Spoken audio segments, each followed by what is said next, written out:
अस्सलामु अलैकुम व रहमतुल्लाहि व बरकातुहू। आज अल हुज़ैफा चैनल पर हम लेकर आए हैं एक ऐसा किस्सा जिसे अल्लाह ने कुरान में अहसनुल क़सस यानी सबसे हसीन, सबसे बेहतरीन कहानी कहा है। ये है हज़रत यूसुफ अलैहिस्सलाम का वह दर्द भरा, सबकामोज और रोशन सफ़र, जो हमें सिखाता है कि हसद, मुसीबतें और धोखे भी अल्लाह की रहमत को रोक नहीं सकते। भाइयों और बहनों, वीडियो को आखिर तक ज़रूर सुनिएगा, बहुत कुछ सीखने को मिलेगा। हजरत यूसुफ अलैहिस्सलाम, हजरत याकूब अलैहिस्सलाम के बेटे और हजरत इब्राहिम अलैहिस्सलाम के परपोते हैं। उनको यह शरफ हासिल है कि वह खुद नबी, उनके वालिद नबी, उनके दादा नबी और परदादा हजरत इब्राहिम अबुल अंबिया, नबियों के बाप हैं। दोस्तों, कुरान में इनका जिक्र 26 बार आया है और इनको यह भी फक्र हासिल है कि इनके नाम पर एक सूरह यूसुफ कुरान में मौजूद है, जो सबक और नसीहत का बेनज़ीर ज़ख़ीरा है। इसीलिए कुरान मजीद में हज़रत यूसुफ अलैहिस्सलाम के वाक़े को अहसनुल क़सस कहा गया है। शुरू ज़िंदगी ही से हज़रत यूसुफ की दिमागी और फ़ितरी इस्तेदाद दूसरे भाइयों के मुकाबले में बिल्कुल जुदा और नुमायाँ थी। साथ ही हज़रत याकूब अलैहिस्सलाम यूसुफ अलैहिस्सलाम की पेशानी का चमकता हुआ नूरे नबूवत पहचानते और अल्लाह की वह्य के जरिए इसकी इत्तिला पा चुके थे। इन्हीं वजह से वे अपनी तमाम औलाद में हज़रत यूसुफ अलैहिस्सलाम से बेहद मोहब्बत रखते थे और यह मोहब्बत यूसुफ के भाइयों से बेहद शाख और नाकाबिले बर्दाश्त थी। और वे हर वक्त इस फिक्र में लगे रहते थे कि या तो हज़रत याकूब के दिल से इस मोहब्बत को निकाल डालें और या फिर यूसुफ ही को अपने रास्ते से हटा दें, ताकि किस्सा पाक हो जाए। इन भाइयों के हसद पर ख्यालात को जबरदस्त ठेस उस वक्त लगी जब यूसुफ अलैहिस्सलाम ने एक ख्वाब देखा कि 11 सितारे और सूरज व चांद उनके सामने सजदा कर रहे हैं। हजरत याकूब अलैहिस्सलाम ने यह ख्वाब सुना तो सख्ती के साथ उनको मना कर दिया कि अपना यह ख्वाब किसी के सामने न दोहराना।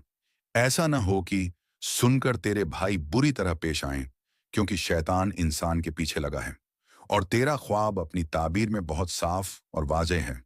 लेकिन हसद की भड़कती हुई आग ने एक दिन यूसुफ के भाइयों को उनके खिलाफ साजिश करने पर मजबूर कर ही दिया। उनमें से एक ने कहा, यूसुफ को कत्ल न करो और उसको गुमनाम कुएं में डाल दो कि उठा ले जाए उसको कोई मुसाफिर, अगर तुमको करना ही है। इस मशवरे के बाद सब जमा होकर हजरत याकूब की खिदमत में हाजिर हुए और कहने लगे, ऐ बाप, क्या बात है कि तुमको यूसुफ के बारे में हम पर एतमाद नहीं है, हालांकि हम उसके खैर ख्वाह हैं। हजरत याकूब समझ गए कि उनके दिलों में खोट है। याकूब ने कहा, मुझे इससे रंज और दुख पहुंचता है कि तुम इसको अपने साथ ले जाओ और मुझे यह डर है कि उसको भेड़िया खा जाए और तुम गाफिल रहो। यूसुफ के भाई ने यह सुनकर एक जुबान होकर कहा, अगर खा गया इसको भेड़िया जबकि हम सब ताकतवर हैं, तो बेशक इस शक्ल में तो हमने सब कुछ गंवा दिया। यूसुफ अलैहिस्सलाम के भाई यूसुफ को सैर कराने के बहाने ले गए और मशवरे के मुताबिक उसको एक ऐसे कुएं में डाल दिया जिसमें पानी न था और मुद्दत से सूखा पड़ा था, और वापसी में उसकी कमीज को किसी जानवर के खून में तर करके रोते हुए हजरत याकूब अलैहिस्सलाम के पास आए और कहने लगे, ऐ बाप, अगरचे हम अपनी सच्चाई का कितना ही यकीन दिलाएं, मगर तुमको हरगिज यकीन ना आएगा कि हम दौड़ में एक दूसरे से आगे निकलने में लगे हुए थे कि अचानक यूसुफ को भेड़िया उठाकर ले गया।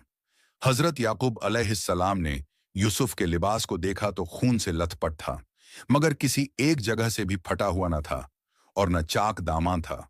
फौरन हकीकत भांप गए, मगर भड़कने, तानव तकनीम करने और नफरत व हकारत का तरीका बजाय पैगंबराना इल्म व फरासत के साथ ये बता दिया कि हकीकत की कोशिश के बावजूद तुम उसे छिपा सके। ये बातें हो रही थीं। उधर हिजाजी इस्माइलियों का एक काफिला शाम से मिस्र को जा रहा था। कुआं देखकर उन्होंने पानी के लिए डोल डाला और यूसुफ को देखकर जोश से शोर मचाया। बशारत हो, एक गुलाम हाथ आया।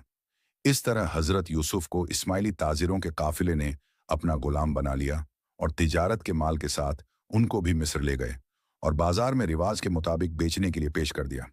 उसी वक्त शाही खानदान का एक रईस और मिस्री फौजों का अफसर फौतीफार बाजार से गुजर रहा था। उसने उनको खरीद लिया और अपने घर लाकर बीबी से कहा, देखो, इसको इज्जत से रखो, कुछ अजब नहीं कि ये हमको फायदा बख्शे या हम इसको अपना बेटा बना लें। फौतीफार ने हजरत यूसुफ को औलाद की तरह इज्जत व एहतराम से रखा और अपने तमाम मामले और दूसरी जिम्मेदारियां उनके सुपुर्द कर दी। ये सब कुछ अल्लाह की मंशा के मुताबिक हो रहा था और इसी तरह जगह दी हमने यूसुफ को उस मुल्क में और इस वास्ते कि उसको सिखाएं बातों का नतीजा और मतलब निकालना। और अल्लाह ताकतवर रहता है अपने काम में, लेकिन अक्सर आदमी ऐसे हैं जो नहीं जानते। यहीं से शुरू होती है वह एक नई मोड़ जिसमें आएगी जुलेखा, उनकी चाहत, उनकी आजमाइश और अल्लाह की हिफाजत।